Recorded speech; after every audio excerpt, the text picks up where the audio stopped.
Question number 3 है, वही शुरुआत वहीं से करेंगे। रिसीवेबल का लेजर, अलाउंस का लेजर, एक्सपेंस का लेजर। ठीक है, वो कहता है business as a closing receivable, चाहे क्लोजिंग हो ओपनिंग हो, शुरू डेबिट साइड से करो। It includes one of the accounts receivable named Ali who is going through financial crisis. एक रिसीवेबल है जिसका नाम है Ali. It is expected that he can pay 75% of the total bad debt of 5000। अच्छा ये देखो, वो कहता है कि वो ना सिर्फ 75% पे कर सकता है अपने 5000 का। अब 5000 जो है उसका 75% लें तो यानी वो बंदा ना 3750 रुपये जो है वो पे कर सकता है। और जाहिर सी बात है 1250 जो है वो डाउट में है कि वो पे कर सकता है या नहीं पे कर सकता। समझ आ रही ना बात की? 5000 उसने हमारा देना है और हमें पता है 3750 जो है हमें हर सूरत मिल जाएगा, लेकिन 1250 का हमें डाउट है। अब इस बात को समझना। And okay, business has decided to calculate allowance for the doubtful debt at 5%। यानी उन्होंने कहा है कि जो हम अलाउंस रखेंगे वो 5% रखेंगे। And what is the amount of allowance to be deducted from the receivable. अच्छा, अलाउंस की ही अमाउंट ही बतानी है। अलाउंस क्या होगा हमने वो बताना है। अच्छा, मैंने बताया था एक स्पेसिफिक अलाउंस होता है जो हम स्पेसिफिक रिसीवेबल के लिए रखते हैं, जो जनरल रिसीवेबल्स में नहीं होता।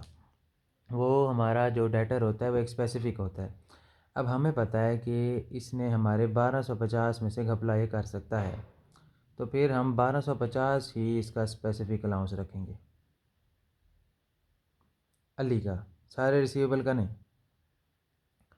1250 ही क्या होगा इसका स्पेसिफिक अलाउंस होगा। और हमें पता है 3750 तो ये दे सकता है।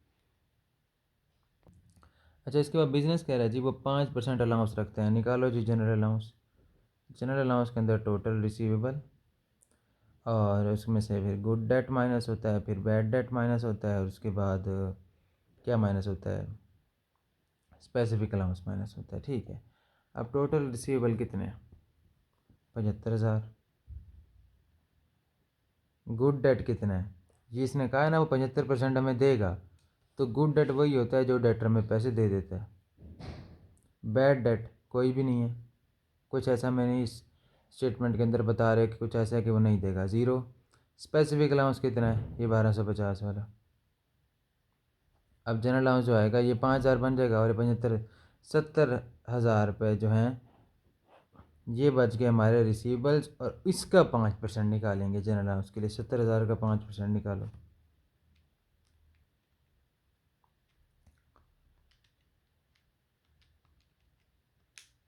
तो कितना आ गया? 3500। मतलब 3500 अलाउंस है। अब अलाउंस की एंट्री करनी है। अलाउंस की एंट्री मैंने कहा था पिछले साल की होगी। पिछले साल कुछ नहीं बताया, कंसीडर कर लो पिछले साल अलाउंस ही नहीं था, तो इस साल 3500 है। जब पिछले साल 0 था, इस साल 3500 है, तो ज़ाहिर अलाउंस बढ़ा है ना। तो अलाउंस क्रेडिट ऐसे, एक्सपेंस डेबिट, यही एंट्री होती है ना इंक्रीज इन अलाउंस की।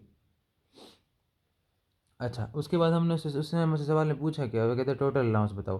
टोटल अलाउंस जो होता है ना उसके अंदर जनरल अलाउंस और स्पेसिफिक अलाउंस को क्या कर देते हैं हम? प्लस कर देते हैं। तो जनरल अलाउंस कितना है? 3500। स्पेसिफिक अलाउंस कितना है? 1250। तो टोटल कितना होगा? 4750। 4750 इसका आंसर है।